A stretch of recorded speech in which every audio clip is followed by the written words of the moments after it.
Hey, yo, it's Megamouth, and today I actually have a classic video game review, Space Invaders on the Virtual Boy. What score does this one deserve? Well, ultimately, Space Invaders is a classic arcade video game from like the 1970s, a little bit before my time. I have played it before in some arcade units and some classic video game re-releases before, and so I kind of knew what to expect from this one.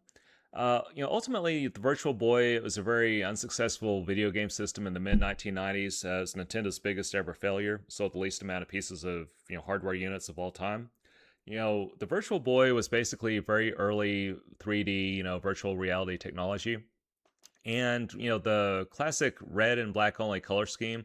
It's certainly a product of its time. In terms of this version of Virtual Boy, uh, honestly, when I was playing it, I was just playing it just to kind of get a little bit of feel and experience for it.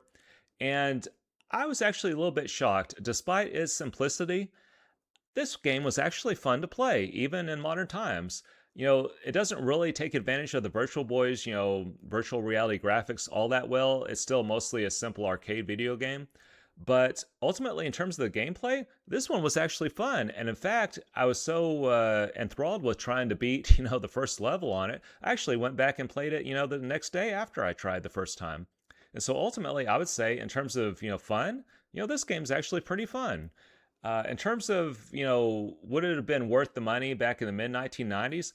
I'm not sure I would actually go that far and say that. But if you had a copy of this game, it actually is a fun game to play. Is it the best version of Space Invaders of all time?